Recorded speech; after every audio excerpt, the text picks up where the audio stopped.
नमस्कार दोस्तों। तो देखिए, आपके लिए सबसे पहले उत्तर कुंजी हमने प्रोवाइड करवाई है। तो यार मतलब लाइक का बटन तो बनता ही है ना। देखिए दोस्तों, पेपर का लेवल पिछली बार से बहुत ही अच्छा था और मैं आपको कल एक वीडियो डालूंगा और उसमें ये भी बताऊंगा कि अब की बार आपकी जो कट ऑफ होने वाली है वो कितनी होने वाली है। मतलब उसके आसपास में कट ऑफ रहेगी, या तो उतनी रहेगी या फिर एक आध ज़्यादा या फिर एक आध कम, मतलब उसके अराउंड ही रहेगी, आप ज़्यादा उसमें डिफरेंस आएगा नहीं।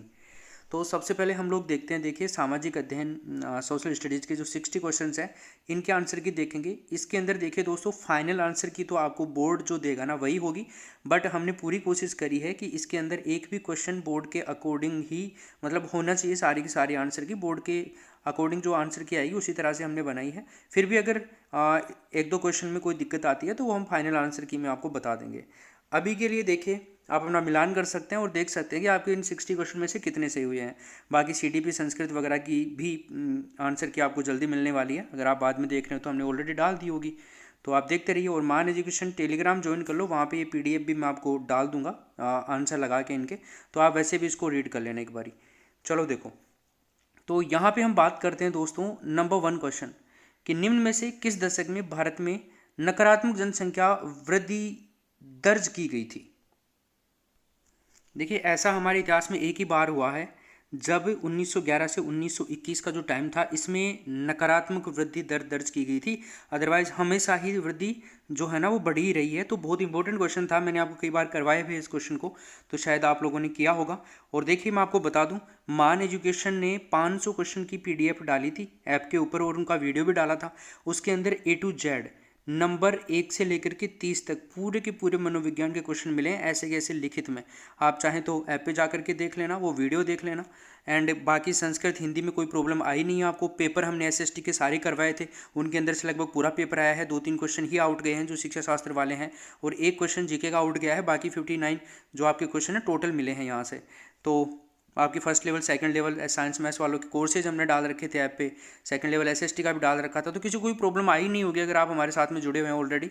तो हम 1 तारीख से बाकी जो कक्षाएं हैं उनको शुरू करने वाले हैं। फर्स्ट ग्रेड सेकंड ग्रेड की वैकेंसी भी आपकी आने वाली है, तो जस्ट 1 तारीख से वो कक्षाएं आपकी शुरू हो जाएंगी। तो अभी आपको पढ़ाई छोड़नी नहीं है, पढ़ाई को रेगुलर रखना है, कंटिन्यू रखना है। देखिए, तो इसका आंसर क्या हो जाएगा आपका 1921-22, अब सॉरी 11 से 21 तक का टाइम पीरियड। फिर हम चलते हैं 92। देखिए, मतलब क्वेश्चन नंबर 2, निम्न में से कौन सा लौह इस्पात कारखाना भारत में सबसे पुराना है। सो गाइस देखिए, इसमें जो आंसर होगा ना हमारा वो हो जाएगा ऑप्शन नंबर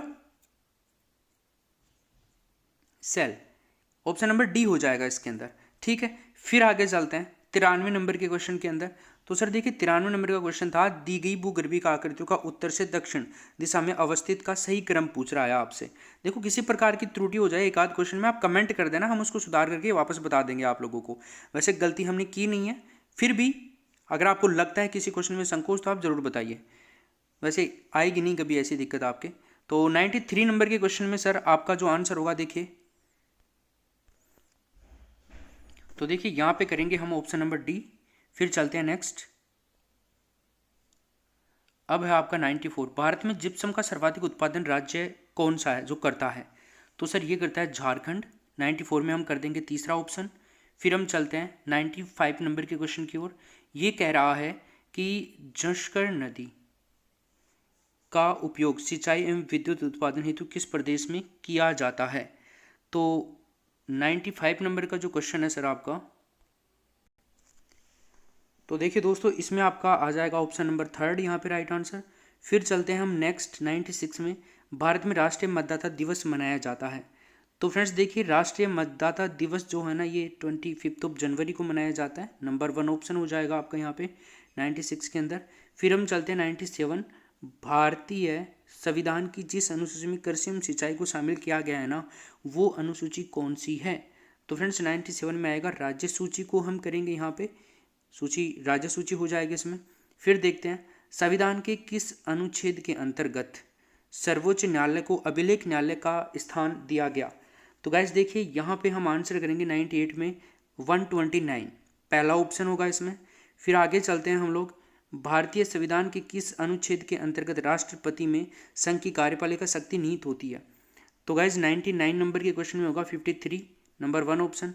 फिर आगे चले हम तो 101 नंबर का जो क्वेश्चन है आपका, सॉरी 100 नंबर का क्वेश्चन, ये कह रहा है राजस्थान देखो ये आप लोगों के क्वेश्चन का क्रमांक अलग अलग हो सकता है, मेरे पास जो है यहाँ पे वो उसमें बता रहा हूँ, ये क्वेश्चन सभी के समान है। बट राजस्थान पंचायत राज अधिनियम 1994 के अध्याय 2 क में जिसके गठन का प्रावधान है ना, वो आपको बताना है यहाँ पे। तो सर देखिए यहाँ पे बात करते हैं इसकी। अब आगे हम देखें तो नेक्स्ट क्वेश्चन हमारा, दुर्गा दास राठौड़ की छतरी किस राज्य में स्थित है? तो सर देखिए दुर्गादास राठौड़ की छतरी ने एमपी के अंदर, उज्जैन के अंदर, तो इसमें आपका सी ऑप्शन हो जाएगा। जो भी आपके आंसर था वो देख लेना। चावंड चित्र कला शैली का विकास किस क्षेत्र में हुआ? चावंड का, तो दोस्तों देखिए ये हुआ था मेवाड़ के अंदर। करेंगे हम क्वेश्चन नंबर जो आपका 102 है, इसमें 1 नंबर का ऑप्शन हो जाएगा। देखो क्वेश्चन नंबर आप देख लेना अपने हिसाब से, आपकी जो सीरीज आई है उस हिसाब से। श्रीमती किशोरी देवी किस किसान आंदोलन से संबंधित रही थी? तो किशोरी देवी सिक्कर किसान आंदोलन से संबंधित रही थी। काफ़ी लोगों को इन्होंने प्रेरित किया था आगे आने के लिए। फिर चलते हैं हम 104 नंबर के क्वेश्चन की ओर। बजट्टी नामक आभूषण शरीर के किस भाग में धारण किया जाता है? तो सर देखिए ये किया जाता है गले के अंदर, छाती या गला, छाती भी देता है ना तो वो भी हो जाता है इसमें, तो वो एक ही बात होती है। फिर हम देखते हैं 106 नंबर का क्वेश्चन सर, यहाँ पे 5 नंबर का। एडवर्ड थॉर्नडाइक 1898 को शिक्षा मनोविज्ञान किस सिद्धांत के लिए जाने जाते हैं? यहाँ पे बीच में ये क्यों दे दिया पता नहीं, लेकिन हम इसका जो आंसर करने वाले हैं सर, वो करने वाले हैं ऑप्शन नंबर तीसरा, सीखने का सिद्धांत। आगे चलते हैं। अगला जो हमारा प्रश्न, निम्न में से कौन सा वाद्य यंत्र बांसुरी की तरह होता है? बांसुरी की तरह, तो गाइस देखिए बांसुरी की तरह जो वाद्य यंत्र होता है ना, ये होता है अलगोजा। नंबर 1 ऑप्शन होगा इसमें। आगे हम चलें तो यहाँ पे अगला क्वेश्चन हमारे पास है बहुत इंपॉर्टेंट, कई लोगों का गलत हुआ होगा ये, लेकिन आप देख लीजिए यहाँ पे, निम्न में से कौन सा एक युग्म सही सुमेलित है? सही पूछ रहा था आपसे, मैंने आपको कई बार बताया था कि पेपर हल करने का जो तरीका होता है ना, सही और गलत के ऊपर आप गोला कर दीजिए। इस भाई साहब ने भी देखो सही किया था और इनका आंसर भी सही गया है, जिस तरह से इन्होंने मिलान कर रखा है। तो सर देखिए गांधार गलत है, अंग उज्जैन गलत है, अवंती सत्ववती गलत है, कंबोज राजपुर ये सही है। ओनली डी ऑप्शन हो जाएगा इसके अंदर राइट आंसर। ठीक है ना सर। आगे देखते हैं अगला जो हमारा क्वेश्चन 108 नंबर का, भिंड देवरा मंदिर किस जिले में स्थित है? तो सर ये जो मंदिर है ना, ये आपका बारां डिस्ट्रिक्ट के अंदर स्थित है। फिर हम देखें नेक्स्ट हमारा जो क्वेश्चन आता है सर आपका, वो आता है चंद्रगुप्त मौर्य के बारे में। निम्न में से कथनों पर विचार करना था और आपको यहाँ पे सही कथन का चयन करना था। तो सर देखिए उसने सेल्यूकस की पुत्री के साथ में विवाह किया था, ये बिल्कुल सही बात है। ठीक है, और फिर उसका पुत्र हुआ था एक बिंदुसार, राइट। तो यहाँ पे ये ऑप्शन तो वैसे ही गलत हो जाता है, क्योंकि अशोक को अपना उत्तराधिकारी उसने थोड़ी घोषित किया था, बिंदुसार ने किया था वो तो ये गलत हो गया। और उसने अपने जीवन के अंतिम काल में बौद्ध धर्म को स्वीकार किया था, नहीं जी, बिंदुसार होता तो फिर यहाँ पे सही हो जाते हैं नीचे वाले ऑप्शन, बट ये यहाँ पर एक ही ऑप्शन सही है, मतलब ए ऑप्शन हमारा राइट आंसर हो जाएगा इसका। आगे चलते हैं सर, क्वेश्चन नंबर है हमारा अगला 110 नंबर में देखते हैं, अशोक के अभिलेखों के बारे में निम्न में से कथनों पर विचार करना था और सही कथन का आपको चयन करना था। तो देखिए अधिकांश अभिलेख प्राकृत भाषा में है, ये बिल्कुल सही बात है, अधिकांश अभिलेख प्राकृत भाषा में है और अधिकांश अभिलेख ब्राह्मी लिपि में है, ये भी सही बात है, मतलब दोनों ही ऑप्शन यहाँ पे सही है। तो इसका ऑप्शन जाएगा तीसरा राइट आंसर। आगे क्वेश्चन देखिए, डोंगजी व जवाहर जी ने किन राज्यों की सेना के विरुद्ध में संघर्ष किया था? तो गाइस देखिए 11 नंबर के क्वेश्चन में हम देखें ना, डोंगजी व जवाहर जी, देखिए यहाँ पे हम कर सकते हैं भरतपुर बीकानेर कर दीजिए आप इसका। और यहाँ पे कुछ डाउट अगर आपको लगे तो मैं वापस से इस क्वेश्चन को अलग से बता दूंगा जब हमारी कोई नेक्स्ट क्लास होगी उसमें, या फिर अलग से मैं टेलीग्राम पे डाल दूंगा इस क्वेश्चन को। किसी को भी दिक्कत लग रही हो किसी ऑप्शन में तो उसको कंफर्म करके आगे चलते हैं। देखिए निम्न में से किस क्रांतिकारी ने गिरफ्तारी से बचने के लिए अमरदास वैरागी का पद्म नाम किया था? तो सर यहाँ पर देखिए 112 नंबर का जो क्वेश्चन है सर, ये होगा जोरावर सिंह बारट, इसमें आएगा आपका right answer D option. Clear है। आगे चलते हैं नेक्स्ट हम देखें यहाँ पे, तो राजस्थान के किस क्रांतिकारी को तिहाड़ जेल में रखा गया था? तो गाइस देखिए तिहाड़ जेल की बात करी जाए तो सर उनका नाम था,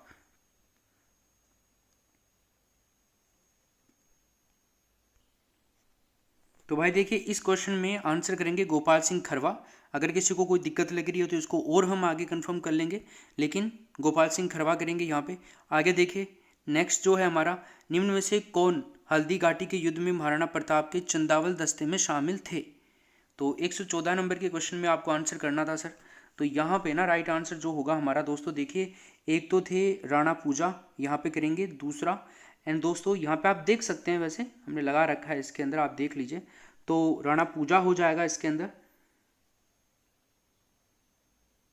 यस, इसके अलावा देखिए यहाँ पे जयमल मेहता हो जाएगा, इसके अलावा चारण जैसा हो जाएगा, एंड लास्ट में कृष्णदास चूड़ावत हो जाएगा। तो तीसरा ऑप्शन हो जाएगा इसमें। आगे चलते हैं, देखिए 115 नंबर के क्वेश्चन में निम्न में से किस छतरी को शेखावाटी की सबसे बड़ी छतरी कहा जाता है? तो गाइज वो है रामगोपाल पोद्दार की जो छतरी है ना, उसको शेखावाटी की सबसे बड़ी और फेमस छतरी कहा जाता है। फिर हम आगे चलते हैं, देखिए नेक्स्ट क्वेश्चन हमारा, निम्नलिखित सिंधु सरस्वती सभ्यता स्थलों में से कौन से पाकिस्तान में स्थित हैं?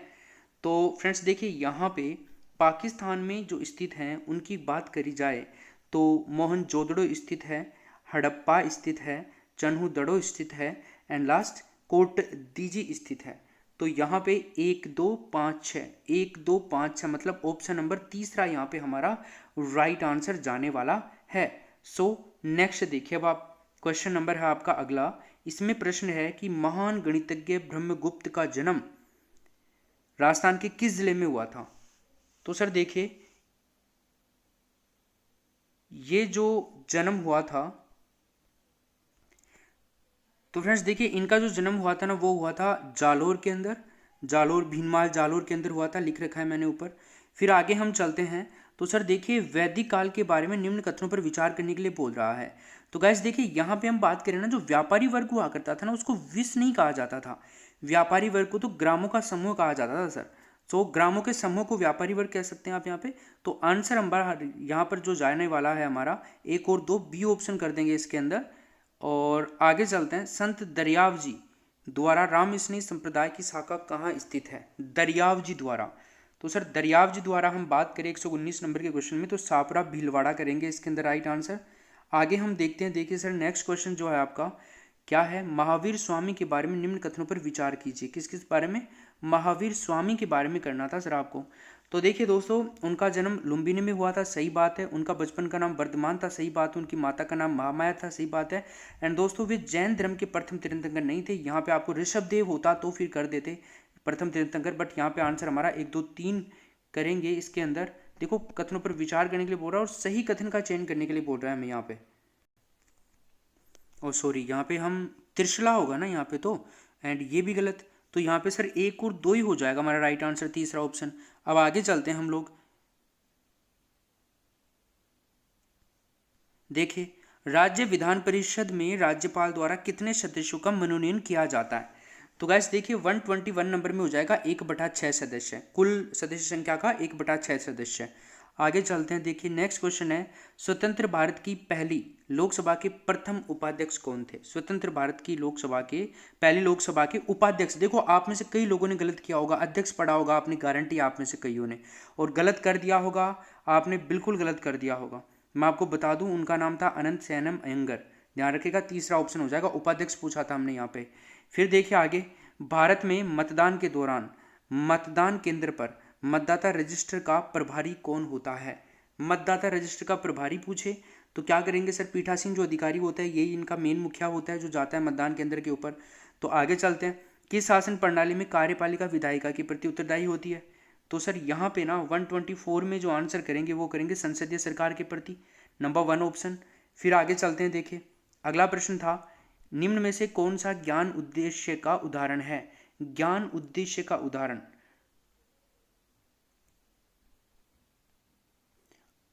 अगला प्रश्न देखिए 126 नंबर के प्रश्न में जो हमारा क्वेश्चन है सर यहाँ पे वो क्या कह रहा है?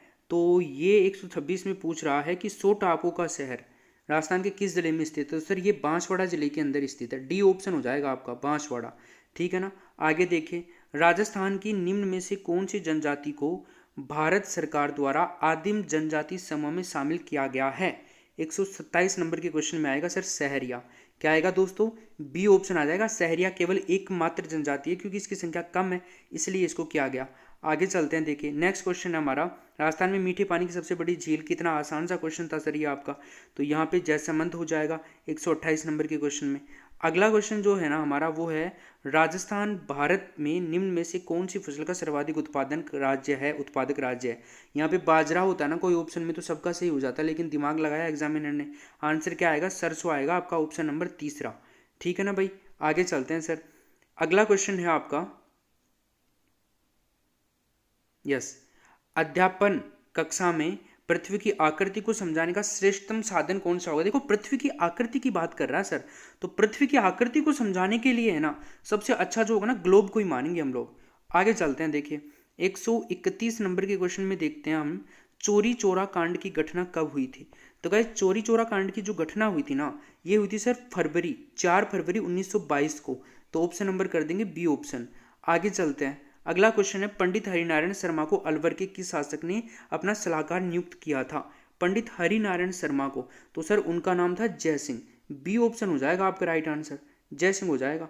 अगला क्वेश्चन देखते हैं हम लोग यहाँ पे, क्वेश्चन नंबर ये रहा आपका, बताइए ये किसने कहा था कि धर्म मनुष्य के भीतर नीत देवत्व का विकास है, धर्म न तो पुस्तकों में और न ही धार्मिक सिद्धांतों में।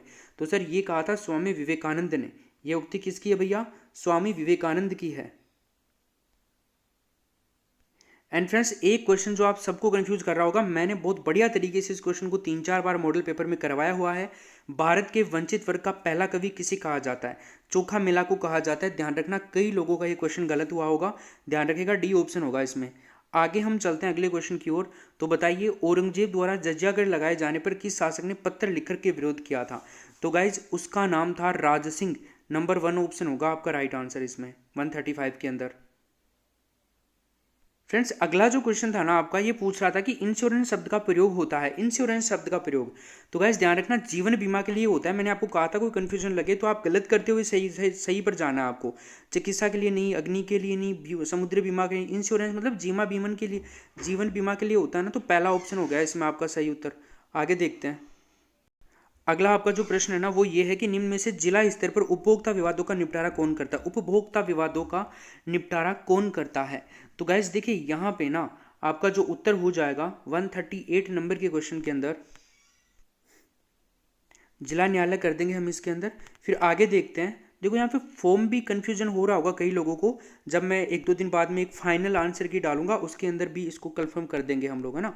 वैसे आप जिला न्यायालय इसमें देख सकते हो। आगे देखिए, हमारे देश का केंद्रीय बैंक, अगर आपसे पूछे, कितना आसान क्वेश्चन था यार। बैंक ऑफ बड़ौदा नहीं, भारतीय रिजर्व बैंक नहीं, और सॉरी भारतीय रिजर्व बैंक इसके अंदर आंसर हो जाएगा।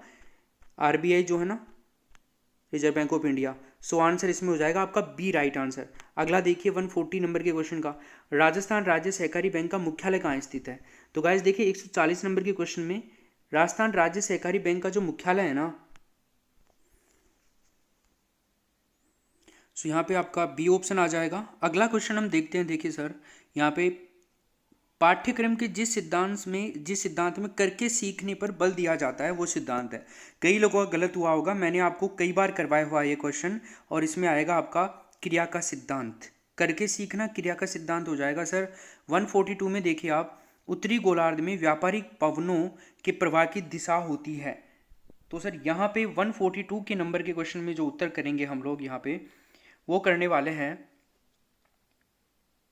ऑप्शन नंबर पहला, उत्तर पूर्व से दक्षिण पश्चिम हो जाएगा सर। इसमें क्या हो जाएगा, उत्तर पूर्व से दक्षिण पश्चिम।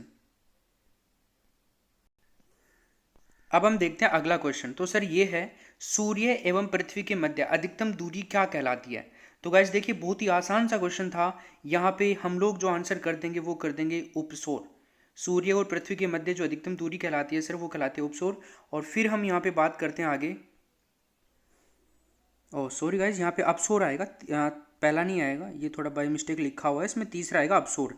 उपसोर तो जो कम दूरी होती है ना उसको हम अपसोर कहेंगे, बट यहाँ पे 3 अपसोर आ जाएगा, ऑप्शन नंबर तीसरा, ठीक है ना। अधिकतम दूरी अपसोर कहलाती है। फाइनल है, करेक्ट है, 100% श्योर है। आगे चलते हैं, अगला जो है ना आपका वो है खाद्य श्रृंखला में चूहा जिस श्रेणी में आता है ना वो कौन सी श्रेणी होती है। तो सर 44 नंबर के क्वेश्चन में जो उत्तर आएगा वो होती है प्राथमिक उपभोक्ता, ठीक है ना सर। कौन सी होती है, प्राथमिक उपभोक्ता होती है। नंबर 1 ऑप्शन हो जाएगा इसमें। एक आप लोगों को इस क्वेश्चन में दिक्कत आई होगी, राष्ट्रीय शिक्षा नीति 2020 के प्रस्तावित राष्ट्रीय आकलन केंद्र को क्या नाम दिया गया। तो सर ये जो नाम था ना वो था परख। इसमें आंसर होगा डी ऑप्शन, 100% कन्फर्म है, डी ऑप्शन हो जाएगा इसमें। आगे देखिए अगला जो क्वेश्चन है वो है, राजस्थान में उच्च प्राथमिक विद्यालयों में कल्प कार्यक्रम का प्रारंभ कब हुआ था। तो गाइस ध्यान रखना, कल्प कार्यक्रम का जो प्रारंभ हुआ था ना सर ये हुआ था 2004-05 के अंदर। तो इस क्वेश्चन में भी आप लोगों को दिक्कत आई होगी। आपको पता हो तो मैंने 12-13 दिन पहले इन सब की क्लास ली थी और उसमें कई बारी क्वेश्चन करवाए हैं मैंने आप लोगों को। आगे देखिए सर, अगला जो है, पंडित जवाहरलाल नेहरू द्वारा प्रस्तावित उद्देश्य प्रस्ताव को संविधान सभा द्वारा कब स्वीकार किया गया था? देखो, जो 3 बैठकें हुई थी, तो 13 दिसंबर 1946 को तो इन्होंने उद्देश्य प्रस्ताव रखा था तीसरी बैठक में, तो बट यहाँ पे आपको ध्यान रखना चाहिए था, कई लोगों ने बी ऑप्शन टिका करके आए हैं, बट ये बिल्कुल गलत है। ये तो बैठक में प्रस्ताव पारित नहीं हुआ था, रखा गया था। पारित तो उस दिन हुआ ही नहीं था, 22 जनवरी 1947 को पारित हुआ था। तो ऑप्शन नंबर हम करेंगे 148 के अंदर तीसरा राइट आंसर। नेक्स्ट हम देखते हैं, देखिए सर, 86वें संविधान संशोधन अधिनियम द्वारा शिक्षा के अधिकार को किस मौलिक भाग में माना गया? 149 नंबर के क्वेश्चन में। तो सर ये तो बिल्कुल इजी था, आप सबने ही कर दिया होगा। शिक्षा एवं संस्कृति का जो अधिकार है वो हो जाएगा। और अंतिम जो प्रश्न था आपका वो था कि भारत में लैंगिक अपराधों से बालकों का संरक्षण का अधिनियम कब बनाया गया? तो फ्रेंड्स यहाँ पे आंसर होगा 2012 में बनाया गया था, ये बी ऑप्शन। होप आप लोगों को बहुत बढ़िया होगा और आपका पेपर सही हुआ होगा। और दोस्तों ध्यान रखिएगा, हम लोग 1 तारीख से फर्स्ट ग्रेड और सेकंड ग्रेड की कक्षाएं शुरू कर रहे हैं यूट्यूब पे। आप चैनल को सब्सक्राइब कर लीजिए। देखिए दोस्तों, इस एग्ज़ाम के अंदर पूरा का पूरा पेपर एज इट इज़ मिला है जो हमने आपको करवाया था यूट्यूब पे और ऐप के ऊपर। तो आप कंटिन्यू बने रहना, सब्सक्राइब कर लेना चैनल को, नोटिफिकेशन बेल को दबा देना। आपकी कक्षाएं शुरू करेंगे और एक गलती कभी कर मत देना। अभी आपने तैयारी करी है, इस तैयारी को कंटिन्यू रखना दोस्तों, तभी आपको इस तैयारी का फ़ायदा मिलेगा। देखिए, हर व्यक्ति का तो सिलेक्शन होने वाला है नहीं, भगवान करे आपका सिलेक्शन होगा, बिल्कुल होगा, लेकिन फिर भी आपको तैयारी छोड़नी नहीं है। यानी कि कितनी बड़ी भीड़ थी आपने देखी होगी आज, और सिलेक्शन कितने लोगों का होना है। तो हमें हिम्मत नहीं हारनी है, तैयारी करनी है। बाकी के आंसर की जल्दी डाल दी जाएंगी। इस आंसर की को अपने सभी दोस्तों के पास में भेज दो, इसका लिंक लाइक कर दो। Thank you so much, take care, bye.